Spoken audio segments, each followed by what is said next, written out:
They asked me to come and just speak a little bit about kind of where I got started. And so what I'm going to do is start from the beginning. And we got to, what, about 12, 20? Yeah, with question and answer. All right. I'll try to talk fast. So anyway, I started as a student here at SUU. I think probably like in maybe 2001. As I was trying to decide, as probably a lot of you guys have, what I should do with my life, I only kind of knew a couple of things. One was that I wanted to work for myself, and I was interested in business. I didn't really know much more than that. Just kind of that's what I wanted to do. And so as I tell my story, you can kind of just see that, I guess as I look back on that, I thought that you don't really necessarily have to have this great plan while you're sitting here today in college. Things have a way of just kind of developing over time, and at least they did for me. And so I'm going to tell my story.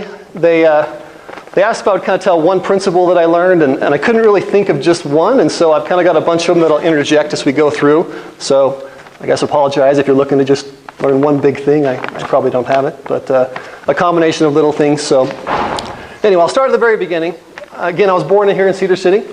My dad was a plumber, and he kind of did real estate development on the side. And so when I was 12 years old, my parents kind of said, well, you either need to go and find a job or come work, for us. And so that was expected, for me and all my siblings. So that's what I did.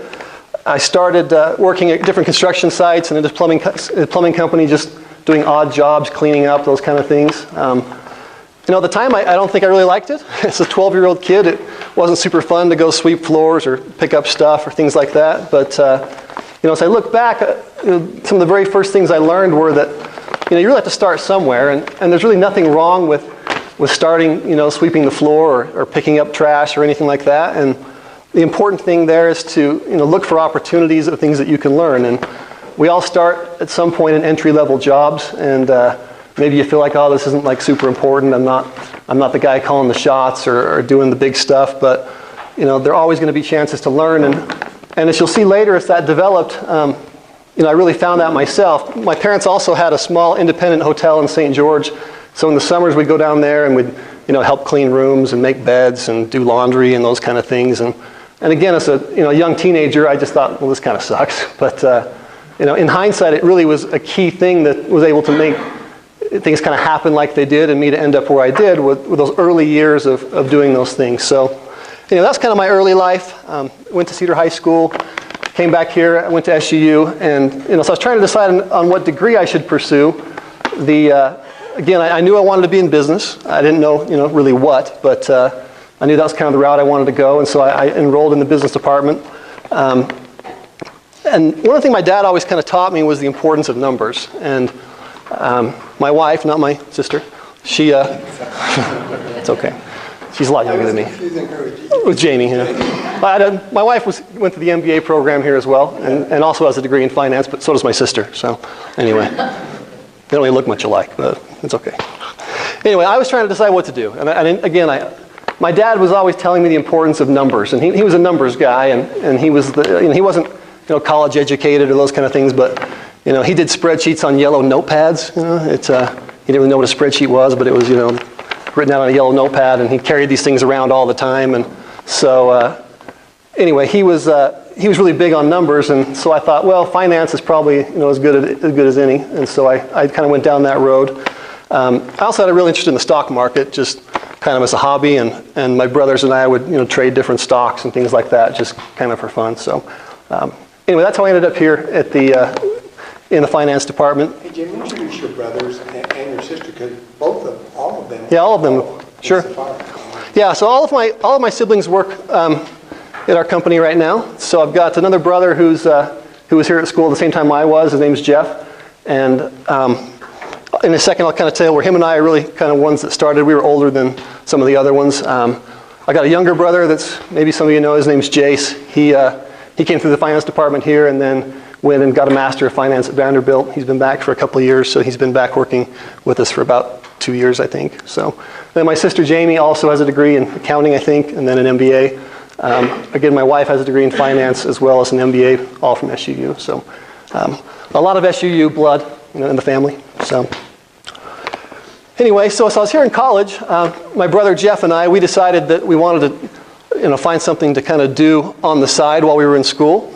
And my dad was, again, he kind of dabbled in real estate, and so he was developing some residential subdivisions, and we went to him and he said, hey, if you guys will come, I'll finance some lots for you. You can go build homes on them and, and sell them. So that was kind of the very first thing that we did when I was in my early 20s, still here going to school. We would go and build spec homes and then, sell them. This was, if I have time, I'll try and give a really quick version of how the world fell apart, because it really relates, big to what, kind of how our company developed and what we were able to do. It had a real big impact on the financial crisis, or the financial crisis had a big impact on us. So, this is early 2000s. We were building homes and, reasonably successful. And at the time, we'd build a home and make maybe $5,000 or $10,000, which we thought was, super great. And one turned into two, and two turned into 10, and that's kind of what we were doing. And so we learned the process, I guess, right there. And then we want to do something bigger. And so we came across a piece of property that just kind of down by the hospital here in Cedar City. And anyway, it was zoned so that we could go and build like apartments or townhomes or something like that. And so we decided we'd go and kind of make a run at building like a big townhome project. And so we purchased the property, went through the entitlement process and all those kind of things, and developed a project called Countryside Terrace. You've probably seen them. They're about 105 units there on Northfield Road. So that was really our first kind of foray into commercial real estate, or residential real estate development. And we were really lucky. I hate to overstate when it comes to certain things like this that luck has a factor, but it really does. So the best management in the world and the best ideas and those kind of things are important, and they obviously are a big factor, but also timing is just huge. And so for us, we were kind of in the right place at the right time. And anyone that can remember back to the early 2000s, that's when real estate prices really started to go up. And we just happened to be in the right place at the right time as that happened. And so as we were developing these townhomes, some other property came available. And just because times were really good and everyone was really optimistic, banks were eager to lend money on these kind of things. And so we were able to go and pick up a whole bunch of other pieces of property that we planned to develop. So we picked up 400 or 500 acres that we were just going to develop into housing. This is probably like maybe early 2004, late 2004, early 2005. And, kind of a weird thing happened. I was talking to a friend of mine, and he said, hey, did you hear about, so-and-so, just a farmer that was here in Cedar City? And, he just sold, this farm ground that he had for, and he gave me the number, and I was just like, wow. It was a huge increase over what we'd been buying property for just 6 or 8 months earlier. And so, we got looking at it, and we were like, man, that's just, we're talking, 500-600% more than we had just paid for, similar pieces, again, within 6 months. And so, as we got looking at that, we thought, man, this is kind of an interesting scenario that you don't see happen, and it didn't feel right, It just felt like that things were kind of were getting overheated. The reason I was able to see that, I think, better than maybe other people were, that I was dealing with all these buyers that were buying these townhomes from us, and we were having people just show up and no job, no income, anything, and able to get a mortgage. And it was just like the ninja loans, no income, no job, no problem. It was just you're just able to show up and say, hey, give me a loan for whatever amount you wanted to buy it for, and the banks would give it to you.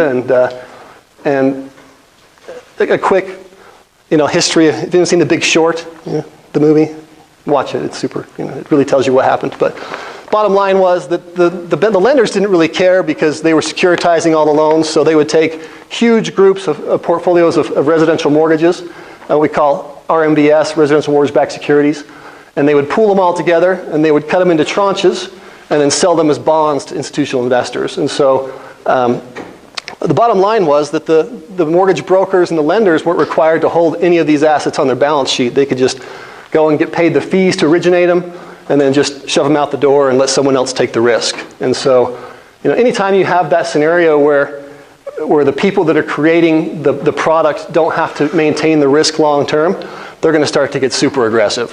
And so, that's when you got into stated income, liar loans, just, basically that you'd show up you'd go meet with a mortgage broker. Let's say that you wanted to buy a home. You'd walk in there and say, hey, I want to buy this house. It's $300,000. And the guy would give you the application and say, well, just right here, stated income that you make, the amount of money to qualify for that loan.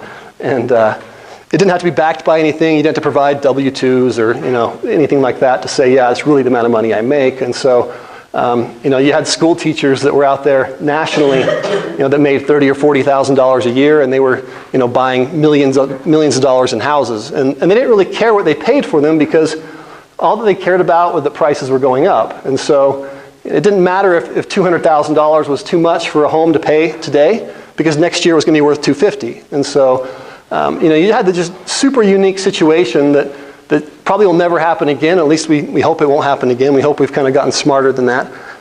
But you just had this scenario in the market where there was really a displacement of risk, which meant that the investment banks that were creating all these, the Goldman Sachses, the Morgan Stanley, all those, they were Lehman Brothers. They were willing to make huge bets on these things and then just sell them off in a month or two. So they had no risk, and they generated billions and billions of dollars in fees. And so that was kind of the machine that was happening nationally, and that, believe it or not, here in Cedar City, Utah, and in St. George, the same thing was happening. So we kind of were in the driver's seat when that happened, and we saw some of those things going on. And so, to make a really long story short, we just said, hey, this is getting crazy.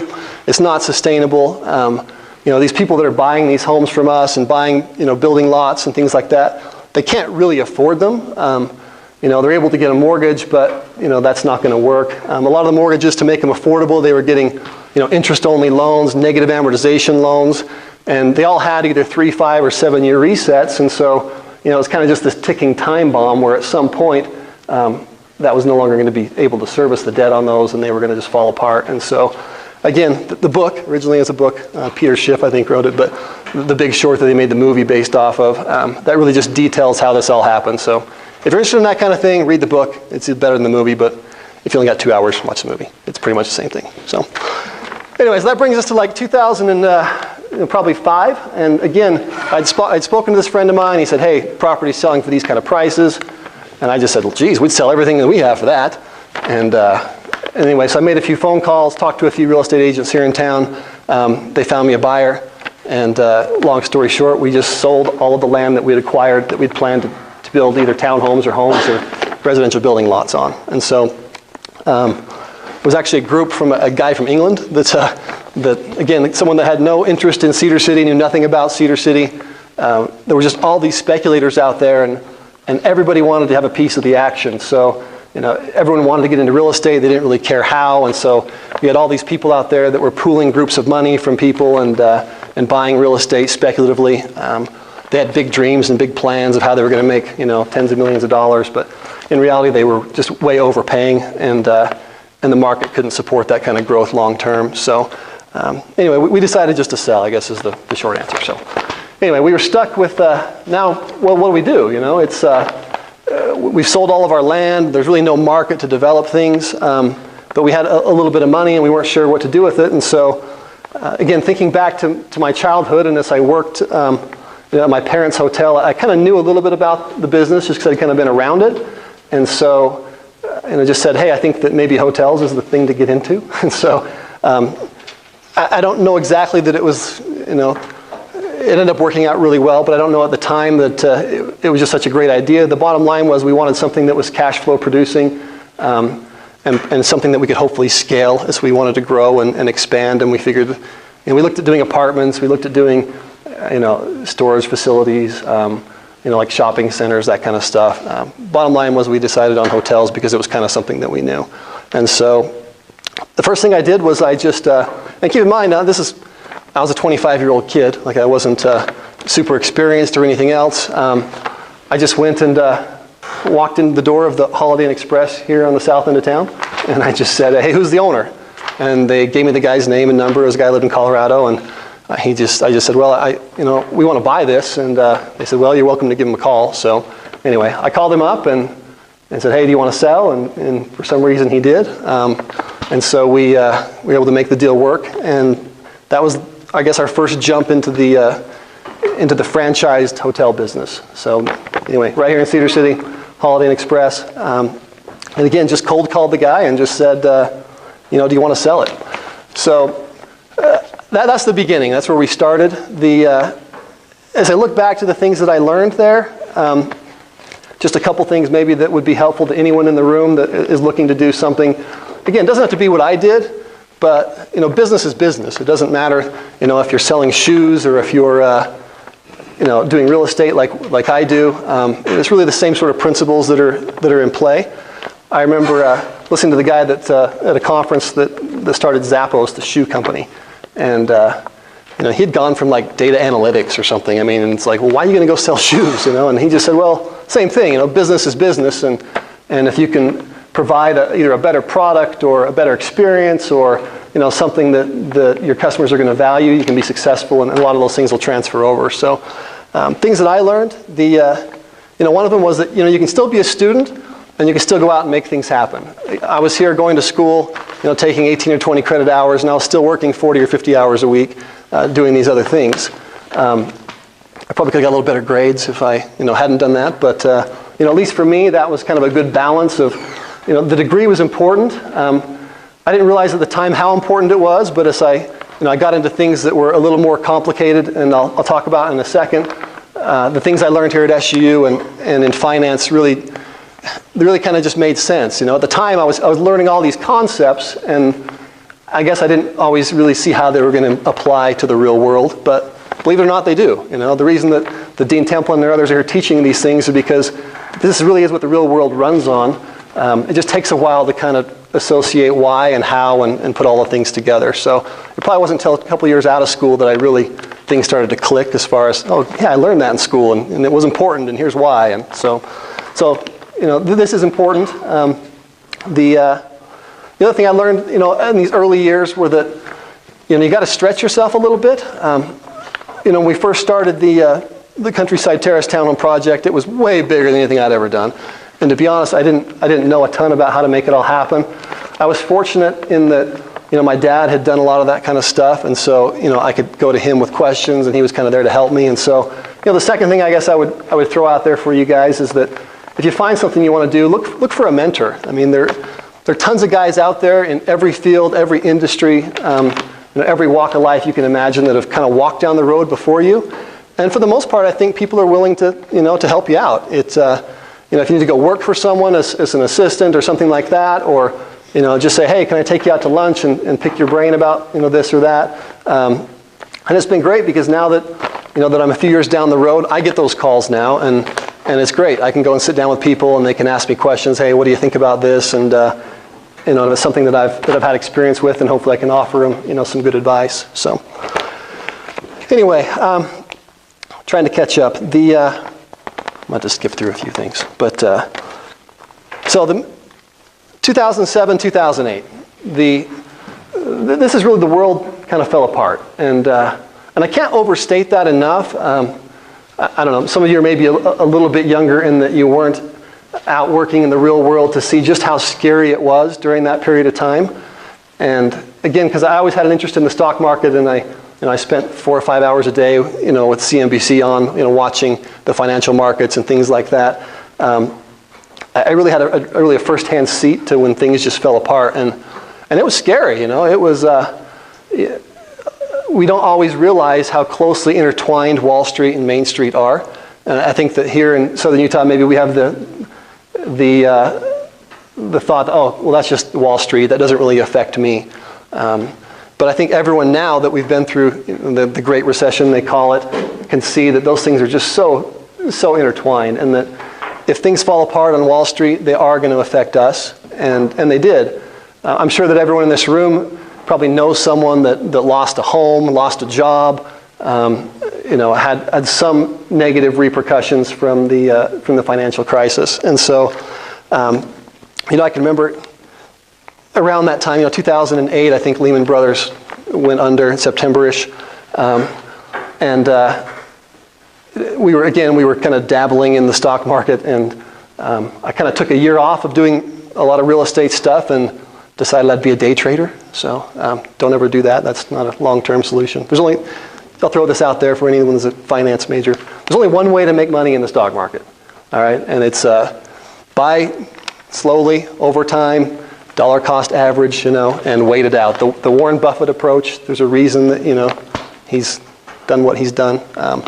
My wife and I debate this all the time because we competitively trade stocks, and she beats me every time because I look for something that's high beta that I can go for broke on, and she buys things that have an opportunity to go up as they should. And so anyway, that's just a side note if you're interested in the stock market. But through that year and a half time, again, volatility was crazy high. The market was going up 800 points one day, down 800 points the next day. The financial companies were just falling apart. And I was trading heavily. And I made over 4,000 trades in 1 year. And so it was just super crazy. But what I did find out was about March of 2009 that you can't make money long term. It's kind of like going to Vegas. You can play one good hand and you think, oh, this is awesome. Like I can make money playing blackjack. And then you realize that the next hand you don't. So anyway, that's more of a side note. So the stock market decided it wasn't the way to spend your life trading. So now we were to the point where it was a little bit scary. So it's 2009, and the world again had fallen apart, and the banks were scared. Most of them were undercapitalized. New financial regulations that were making them have to increase capital, cut loans, all those kind of things. And so, we kind of had a problem in that, the business that we deal in, real estate is very, very capital intensive. And so, both on the debt and the equity side, it requires, millions of dollars every transaction, every project that we do. And so we were like, man, we want to grow, but there's just not financing available. And so we were fortunate in that we had a really good relationship with State Bank of Southern Utah here in Cedar City. The executive staff there and a lot of the bank board had a lot of confidence that we could be successful. And so they were willing to extend credit to us when it was just super hard to come by. And I remember as we would sit around and we'd look at different opportunities and different deals. It was great because, the world was on sale. There was a million opportunities. Everything was for sale. Prices, at least historically, looked super cheap.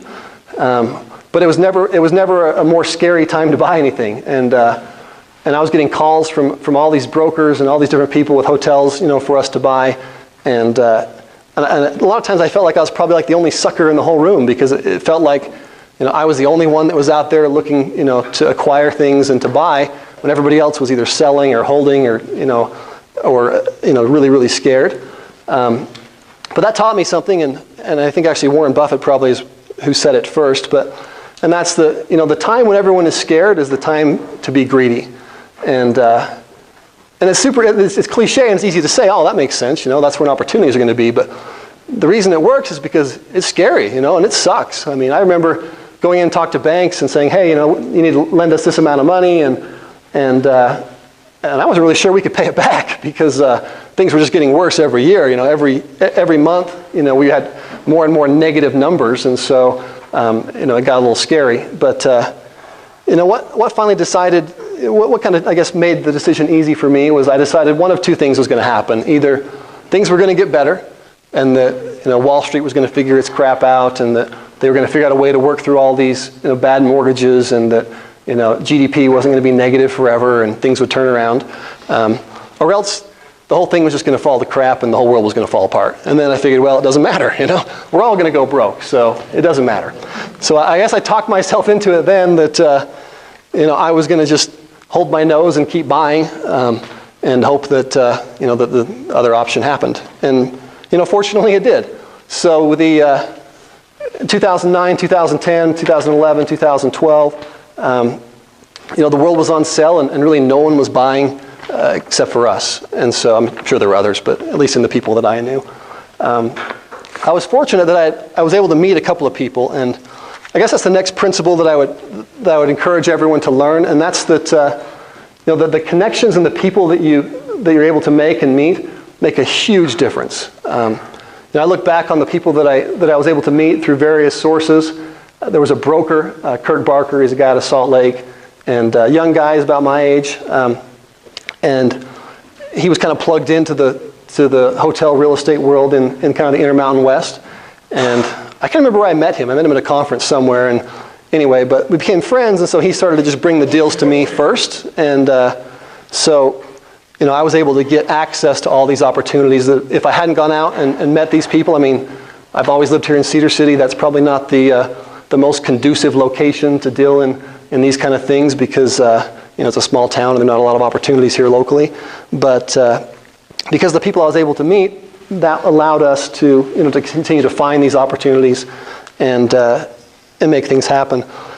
The second was I met an investment banker named Peter Burke, and he works in New York, and they're on Wall Street, and he works with various companies, Goldman Sachs, JP Morgan, all the big investment banks, and it's a little bit complicated. I'll just be really brief, but they basically do the same thing that caused the world to fall apart on the residential side, only do it on the commercial side. So again, residential mortgage-backed securities where they pool housing loans together and sell them. They do the same thing with commercial real estate. And so hotels, multifamily, other commercial buildings, they pool all these mortgages together and then they sell them as bonds, and then guys like us just make the mortgage payment who then pays the bondholders. So anyway, and the reason that ended up being so important was that we kind of outgrown State Bank. I mean, State Bank's a smallish bank in the big scheme of things, and at this time, we were starting to borrow, $30, $40, $50 million a year, and that really wasn't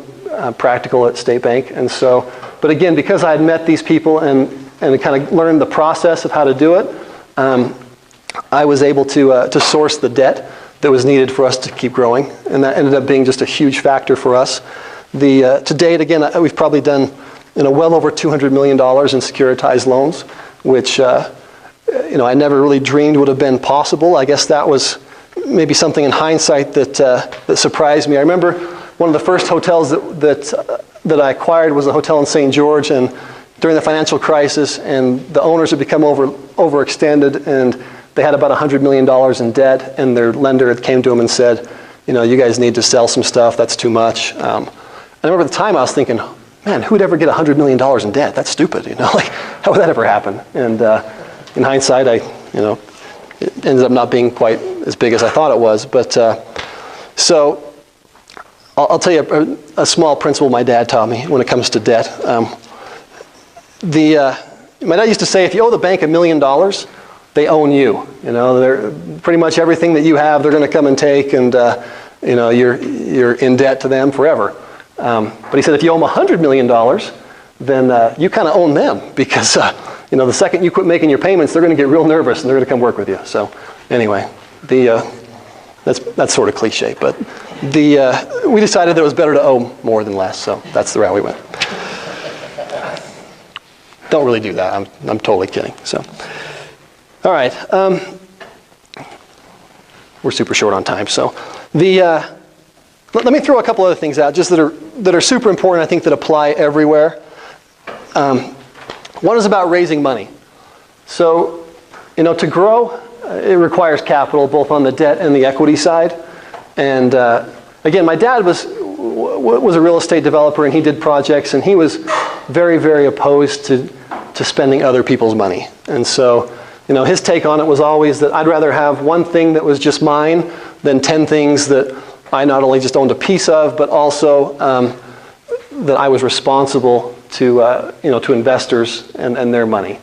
And I didn't always agree with it. I was maybe a little more aggressive than what he was. But the first time I ever did a deal that ended up not being that great, I realized what he was talking about. And so in 2012 or 13, I found an acquisition in Texas in one of the oil markets. At the time, it looked great. The numbers were great. Everything was just awesome.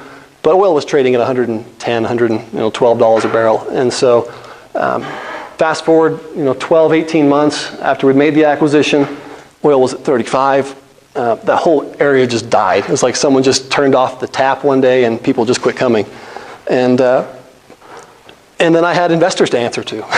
And it's great when you're making the money and you feel great and you're the king of the world, but the second that you stub your toe and you start to lose their money, it just sucks. And so I'm not saying that you shouldn't go that route, because again, depending on the market and depending on the industry you're in, raising equity is probably going to be something you have to do at some point. But try and be dang sure you know what you're doing before you ever walk down that road, because you'll have some sleepless nights if you find that you can't provide your investors the returns that they expect or want or that you've promised. And so, just be real cautious about that. Fortunately, for me, I've had a small group of investors that have been kind of with us since the beginning, and we've built up a fair amount of goodwill because we've been, pretty successful with their money over that period of time, and so they're much more understanding when we, don't hit a home run on something, and they're able to just keep, going with us. So, but you will have to raise, capital at some point, and to be honest, the capital will always come. That's something I was always super nervous about. As I first got started and I wanted to scale this out into something big, I thought, well, man, how do you ever raise 20, 30, 40, $50 million in equity? And I thought that just seemed like such a number that just didn't even exist. It was like that was just a crazy number that wasn't even real. And so I always lost a lot of sleep. I always thought, man, how do we do that? Do I go and try and make, there are a lot of different ways to raise equity, and there are companies that will raise it for you, but it's generally expensive and hard to do. But as it turned out, once you find that you have a good track record in whatever you're doing, the money will show up. And today, there's not a week that goes by that people don't call off the street that I've never met or heard of that say, hey, how can we put money with you? They want to invest. We don't generally take it, but once you find that you've created a product or a service or a business that's viable and that has a track record, don't worry about the capital, both from the debt and the equity side. It's out there, and it'll always be able to be found. All the big startups at some point, took seed money and then took Series A rounds and B rounds, the whole thing.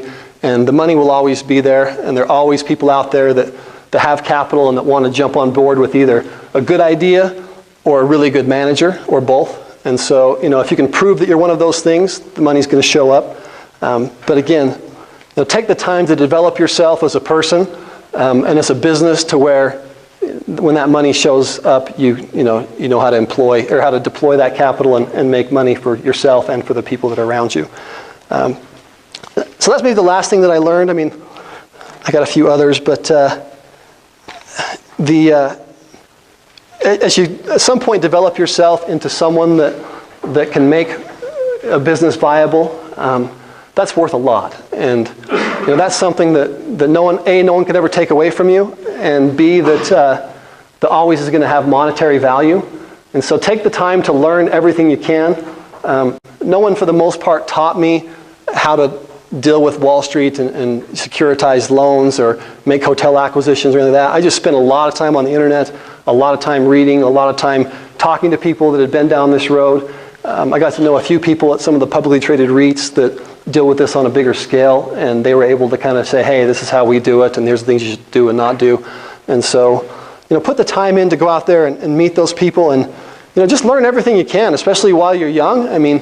That was really the time that was so important for me, the time I was probably 20 to 25 or 6, because I was spending all of my time every night, every day, just trying to learn whatever I could from whoever would teach me. And at the same time, making contacts with people that could, down the road at least, help me, make things happen. So, again, he kind of mentioned kind of where we're at today. We now operate over 20 hotels in 5 different states. We build them, we buy them, we renovate them. A few that were, I'll just tell one that's kind of one that we did recently that has an interesting story. So, what time did you say we finish? We have to head to lunch at 12:30. So. All right, this is a 2-minute story. So I was at a conference, and again, broker Kirk Barker that I was friends with, he said, hey, I got a deal for you, and you need to keep an open mind. Anytime anyone tells you that, it's going to be a little sketchy. So anyway, so I said, what is it? He said, it's the Shiloh Inn in downtown Salt Lake. Anyone ever seen it? It used to have the big neon, red signs on it. So he's like, it's 40 years old and it's haunted. And I'm like, okay.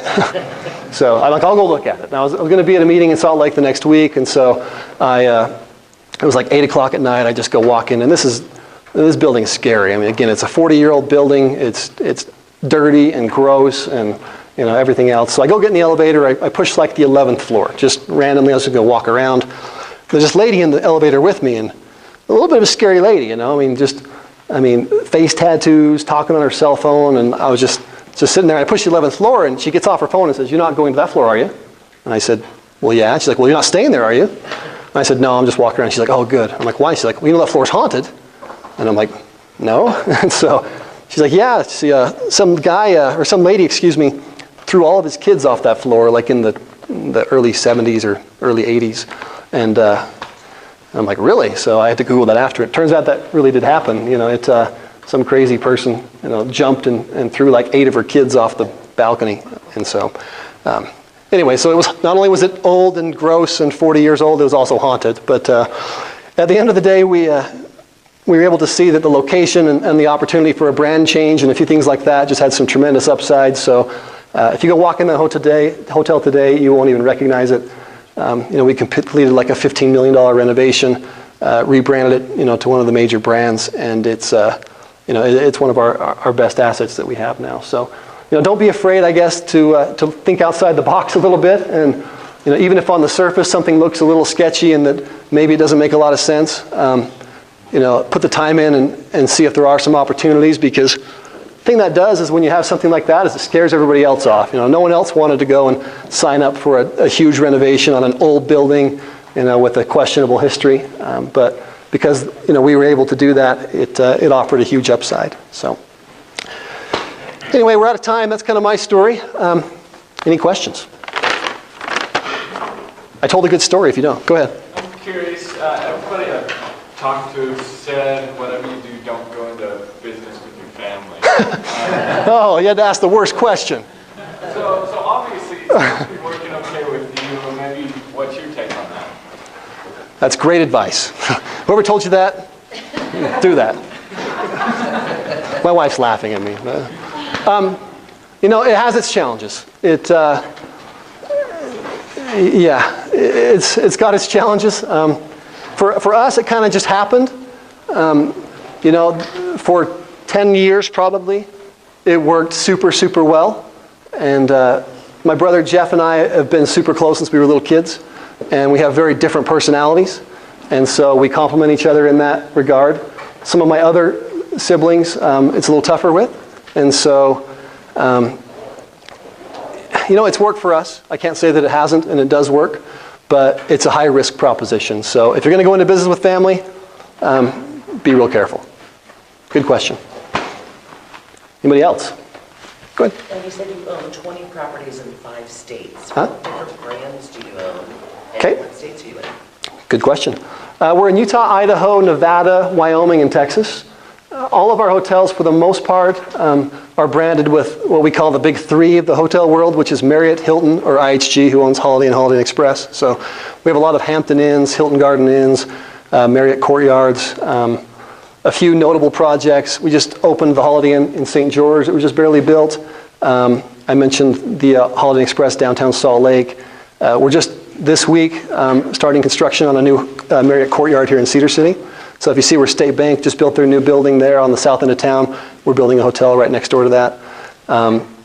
We have a Hyatt under construction in St. George. But yeah, all of our stuff are franchised through those brands. So.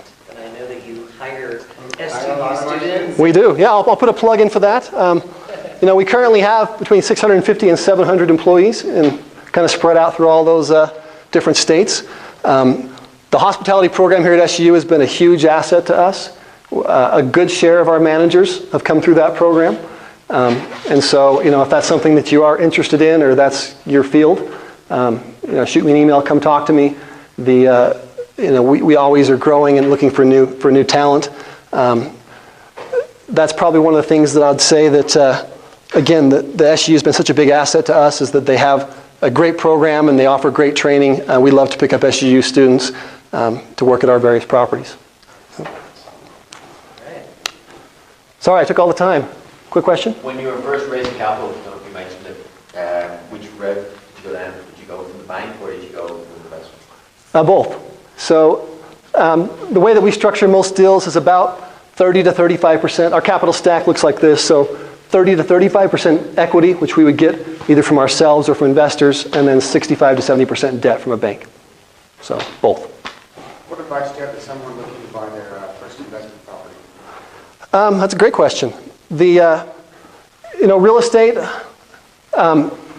whatever it is, whether that's going to be an apartment or a home to rent. Here's what I look for, and I think this crosses over to most aspects of real estate. Location, asset quality, in our case branding, those are kind of the things that we look for. And so I would say the same thing, old buildings are a real pain to keep up. They end up being way more expensive than what you think. I mentioned the renovation we did on the hotel at downtown Salt Lake. I thought we could do it for $8 million and it was 15. Part of that was because it was 40 years old. And so the same would be true. If you're looking to buy your first investment property, I would say look for something that's as new as you can afford, and that is in a location that, what you'll find is that when times get tough and when things start to go the other way, right now everyone's making money. It doesn't matter what you're in. If you're in apartments, if you're in hotels, you're making money because times are good. But when they go the other way, the things that get hurt first are going to be the less quality stuff in the worst locations. So if you want to insulate yourself in the downturn, try to find the best location and the best asset quality. Okay? So you say you bought a couple of used properties and renovated them. What do you suggest? Would you rather buy the newest property, or, like you said, don't buy the oldest one? Great. It's just a really good deal. Great question. I would rather go and buy them for the biggest reason is that it's instant cash flow, and our investors would rather we go buy them. It takes us 2 years from the time that we decide, hey, let's go build a hotel right here, to the time we open the doors. And so that's 2 years that you're not getting a return on your money. It's just kind of sitting there or in some stage of development. And so it's great to have a brand new building, but they take time to ramp up. They take time to establish a return clientele. And so my preference has always been to acquire. We're about probably 65% properties we've acquired versus 35% that we've built right now. Anybody else? Sorry, we're out of time. I'd be happy to answer any questions you come up with later. You're always welcome to shoot me an email, give me a call. Happy to answer any questions. We can expand the question and answer for those that are going to lunch. Lunch will be in the Hunter Conference Center at Yankee Meadows room. Okay. And we'd like to give you this to Thank you. commemorate our speaker series. Thanks so much. Thank you.